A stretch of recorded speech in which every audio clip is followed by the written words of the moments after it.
Want to know how to arrange your meeting? Keep watching. But before we do, make sure to like and subscribe to be informed once new videos are available. I'm Chipay Baswares and this is Remote Moms Movement. To begin, click the waffle, that's the 9 dots at the very top, and then select Calendar. It will open up your dashboard and this is how it will look like. From here, click on Create. It will open up a drop-down. Make sure to choose Event. And then we'll fill out this pop-up. We'll start with the title. So add your title. Make sure that it clearly explains what the event is. Also double check that it is in fact an event.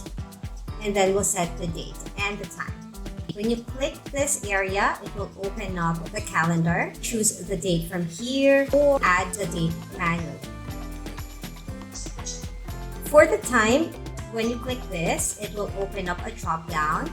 It will show you the time that's broken down into 15-minute increments. You can choose from the drop-down or you can also manually add the time. You also need to set the end time. Similar to the start time, it will have the same process. Identify whether this event is repeating or recurring. To do that, click the drop-down arrow beside the Does Not Repeat. From here, you can choose whether the event is recurring daily, weekly, monthly, annually, or every weekday. On top of that, you can also choose to customize how often you want this event to recur or if it doesn't repeat at all. If the meeting will take the whole day, opt to tick the whole day box instead. You can also indicate the time zone. To set the time zone, click on this time zone option. It will open up a pop-up. You may use the current time zone by clicking this area. However, if there is going to be a different time zone for both the start and the end time, you can also opt to set that. Clicking this drop-down will show you the different time zones that you can choose from. Do the same for the end time. Once you're happy with your settings, click on OK.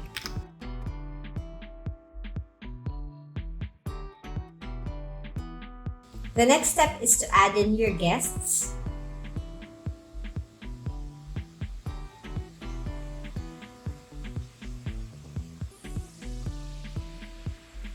You can manually input their email addresses in the box.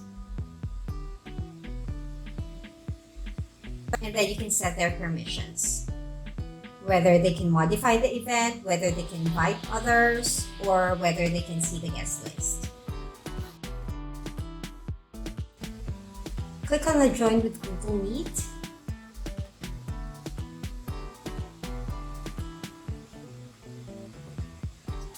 To change the settings, click on the gear icon. Here, you will have another pop-up showing you the different video call options. You just take the ones that apply. Of course, this is only applicable if you're going to use Google Meet for the meeting. If it's going to be a physical location, you can also add the location by clicking on this part. The next step is to add the descriptions for the meeting. So just fill it out with the details.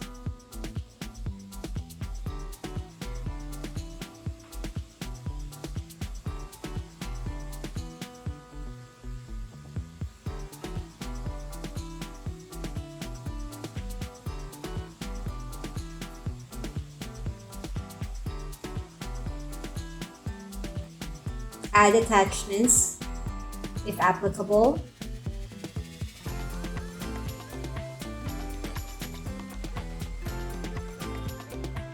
Here you can also set your status during the meeting.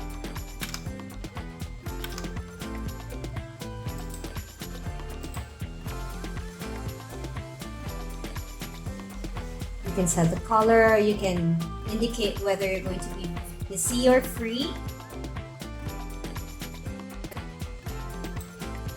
You can set the default visibility of the event, whether it's public or private. And if you have questions, you can always click the question mark.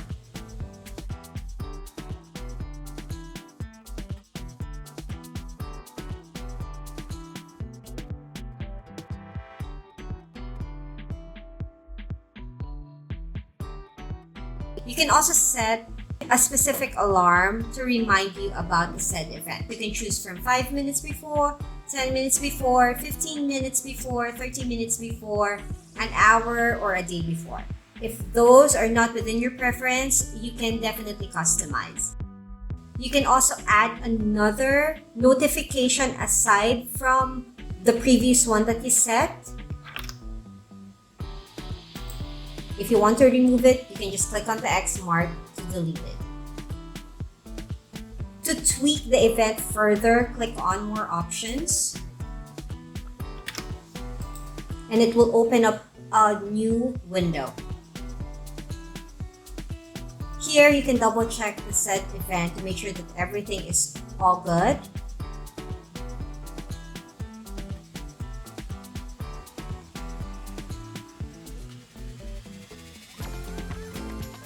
Now, if you're not happy and you want to make adjustments with the meeting, or if you want to change it altogether, click on the X at the upper left corner. It will give you a pop-up to ask for you to confirm the action. Once you're happy with everything, just click on Save. Upon saving, it will open up a pop-up asking you whether you want to send a notification to your guests, whether you want to continue editing, or not to send the invitations yet. Upon saving, you will notice that it will now appear into your calendar. I hope you find that helpful. And again, if you do, please remember to like and subscribe so that you're always informed once we have new videos available.